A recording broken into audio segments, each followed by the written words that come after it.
کوتاه گپ میزنیم خوبتر میشه. نه حلش میکنیم، کوتاه حلش میکنیم. چه کسی آمده به اسلام توهین کرده ما اجازه دادیم؟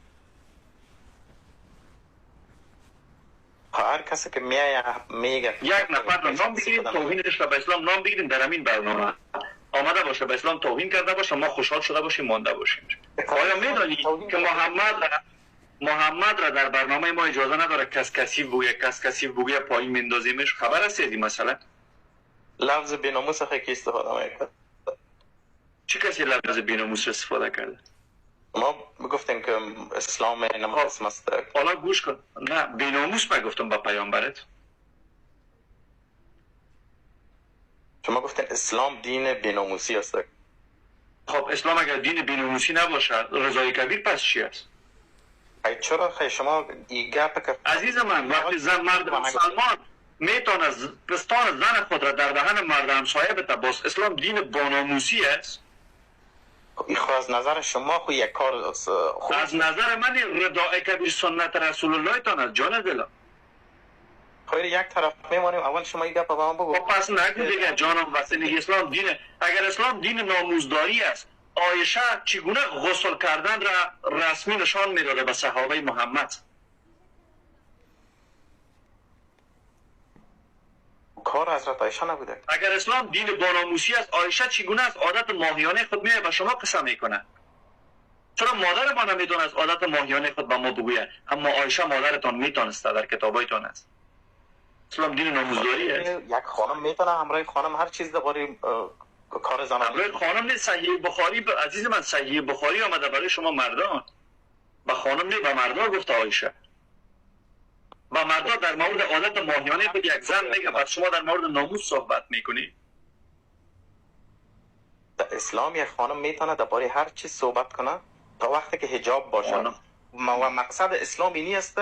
بسیار خوب. پس عایشه که پرده گرفته عایشه که پرده گرفته حریر گرفته پیشوی دو تا مرد غسل کرده او را کجا ببریم؟ پرده کرده دیگه جان لچ خون آمده پرده گرفتن پس چرا رفته کار نکرده؟ چرا پرده گرفته پیشوی دو مرد غسل کرده؟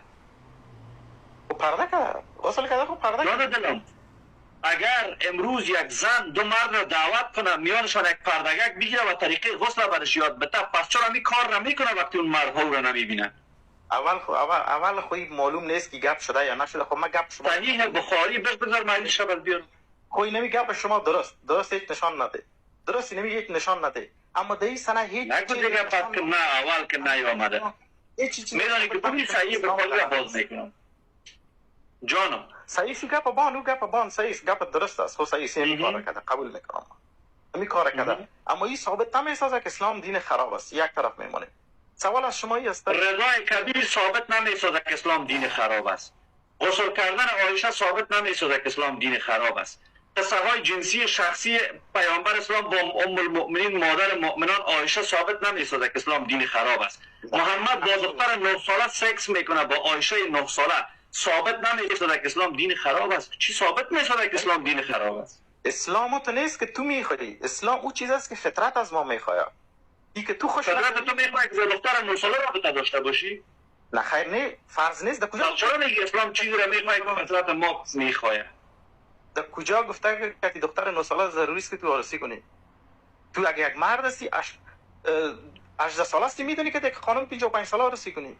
بسیار خوب. نه مسئله نه مرد 18 ساله میتونه با خانم 70 ساله ازدواج کنه. من با این رابطه هیچ مشکلی ندارم.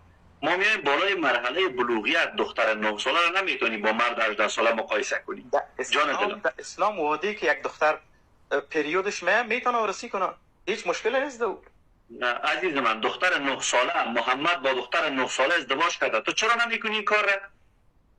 ما برات میگم آل در آلمان پای تقریبا ما ضروری نیست ما فرض نیست که من این کار را بکنم. نه فرض ببین عزیز من ببین جانم در قرآنتان گوش کن عزیز دلم در قرآنتان آیت آمده دخترانی که هنوز عادت ماهیانه ندیدند عده طلاقشان به این اندازه است. قرآن شما اگر شما با دخترای شیرخواره ازدواج نمیکنید قرآن شما این آیت را چرا در خودش داره؟ ای که شما قرآن لفظایش بالا و پایین میکنید یا علیده گپ است. عزیز من آیت 4 سوره طلاق دختری که هنوز حیض ندیده چند ساله است؟